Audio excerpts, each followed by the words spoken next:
오늘은 신명기 1장 말씀입니다. 오늘도 주시는 말씀의 은혜가 우리 안에 넘치기를 원합니다. 신명기의 신자는 거듭 신으로 하나님의 말씀을 다시 반복하여 전하는 말씀입니다. 우리가 신신당부할 때 그 거듭 당부한다 할 때 바로 그 신자입니다. 신명기는 이스라엘 백성들이 가나안 땅에 들어가기 전 모압 평지에서 이스라엘 백성들을 향하여 3번에 걸쳐서 거듭 하나님의 말씀을 전한 모세의 유언과도 같은 설교입니다. 신명기는 모세 자신의 삶을 돌아보며 하나님께서 인도하시고 함께 하시며 주신 그 말씀을 간절한 마음으로 거듭 당부하며 전하는 말씀입니다. 귀가 열리고 거듭 당부하는 말씀을 듣는 은혜가 우리 안에 넘치기를 원합니다. 1절 이는 모세가 요단 저쪽 숲 맞은편의 아라라 광야 곧 바란과 도벨과 라반과 하세루과 디사합 사이에서 이스라엘 무리에게 선포한 말씀이니라. 생의 마지막 죽기 직전에 남기는 말씀처럼 정직하고 간절한 말씀이 또 있겠습니까? 모세는 가나안을 목전에 둔 이스라엘 백성들에게 자신의 삶으로 살아본 하나님께서 주신 그 말씀을 간절한 마음으로 거듭하여 당부하며 하나님의 말씀을 유언과 같이 전하고 있는 것입니다. 성경에는 유언에 해당하는 4권의 성경 말씀이 있죠. 오늘 시작하는 바로 이 모세의 신명기와 솔로몬의 전도서와 사도 바울의 디모데 후서와 사도 베드로의 그 베드로 후서가 그것입니다. 유언과 같이 전하는 하나님의 간절한 말씀을 들을 귀가 열리기를 원합니다. 2절 호렙산에서 세일산을 지나 가데스 바네아까지 10하루길이었더라. 40째 해 11째 달 그 달 첫째 날에 모세가 이스라엘 자손에게 여호와께서 그들을 위하여 자기에게 주신 명령을 다 알렸으나 모세가 요단 저쪽 모압 땅에서 이 율법을 설명하기 시작하였더라. 일렀으되 호렙산은 시내산이죠. 시내산에서 세일산을 지나 가데스 바네아는 바로 이스라엘의 남쪽 경계 평야이죠. 10일이면 지나가는 길을 이스라엘 백성들은 38년간 방황하였습니다. 38년 광야를 보내는 40년 11월에 모압 평지에 도착한 것이죠. 모세는 애굽의 왕자로 40년, 광야에서 쫓겨가서 40년, 그리고 이스라엘 백성들과 함께 40년, 그의 바로 120년 동안의 그 여정을 지나 가나안이 보이는 요단강 저편 모압 평지에 도착하여 이스라엘 백성들 앞에 서서 하나님의 말씀을 거듭 전하고 있는 것입니다. 6절 우리 하나님 여호와께서 호렙산에서 우리에게 말씀하여 이르시기를 너희가 이 산에 거주한 지 오래니 그때에 내가 너희에게 말하여 이르기를 나는 홀로 너희의 짐을 질 수 없도다. 모세는 백성들 앞에서 지난 날을 회상하며 가르쳐주고 있죠.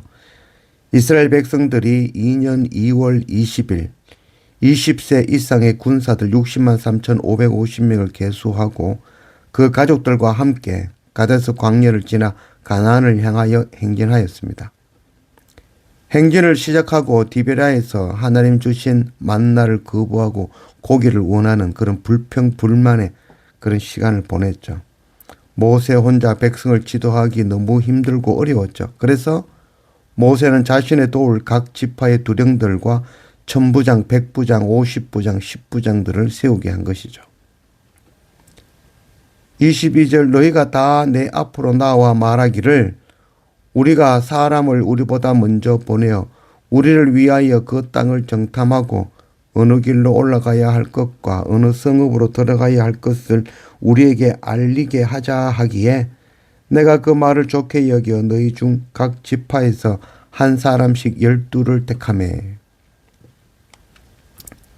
2년 2월 20일 시내산을 출발하여 11일 만에 2년 3월 1일 가데스 바네아에 도착한 것이죠. 가데스 바네아에 도착한 이유는 남쪽으로 해서 가나안 땅을 전부 진격하여 들어가기 위함이죠. 만일 이때 정탐꾼을 보내지 않고 믿음으로 가나안에 들어갔다면 38년 광야의 고난 없이 처음 계수되었던 바로 그 60만 3,550명의 군사들과 그 가족이 모두 가나안에 들어갈 수 있었을 것입니다. 민수기에서는 하나님께서 12명의 정탐꾼을 보내라 하셨다고 기록하였지만 사실은 두려움과 불신으로 이스라엘 백성들이 요구하여 12명의 정탐꾼을 먼저 보냈던 것이죠. 이스라엘 백성들은 하나님을 알지 못하였습니다. 자신의 힘과 능력을 먼저 본 것이죠.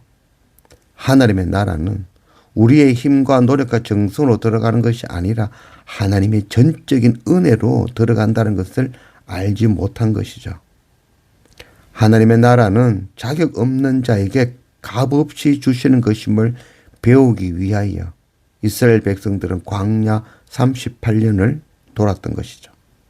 전쟁은 하나님의 일이고 우리의 일은 하나님을 믿는 것입니다. 우리는 가만히 있어 하나님이 우리를 위하여 싸우실 것을 보는 것입니다.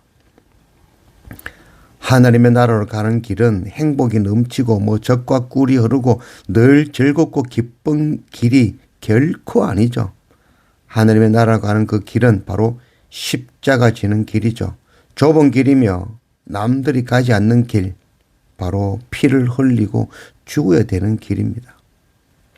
막연히 젖과 꿀이 흐르는 곳이 바로 하나님의 땅 가나안인 줄 알고 달려왔던 그 이스라엘 백성들이 막상 자기보다 더 큰 자와 싸우며 피를 흘리며 십자가 지어 들어갈 수 있는 하나님의 나라의 그 실상을 보고 두려워하고 원망하며 다시 애굽으로 돌아가려고 하였던 것이죠. 우리의 이야기입니다. 우리는 막연히 하나님의 나라를 사모한다고 하죠. 그러나 이는 하나님 나라의 실상을 모르고 하는 이야기일 경우가 많습니다. 하나님의 나라는 나보다 더 큰 자들과 전쟁하며 피를 흘려야 되고 배고프고 오른뺨을 맞고 왼뺨을 내밀며 좁은 길이며 십자가의 길, 바로 그 길이 하나님 나라에 가는 길인 것입니다. 문제는 우리의 죄입니다. 우리가 하나님의 약속을 믿지 않는다는 것이죠. 문제는 여전히 우리가 살아있고 내 힘을 의지하고 있다는 것이죠. 예배드린다 하고 기도하고 정성으로 나의 힘과 노력으로 하나님이 일한다고 하지만 여전히 완악한 우리의 모습입니다. 하나님의 불이 임하기를 원합니다. 우리 안에 하나님 아닌 것이 모두 불타고 세상의 것이 전부 무너지고 원망과 불평과 불순종과 불신앙과 두려워하는 그 모든 것들이 불타기를 간절히 원합니다.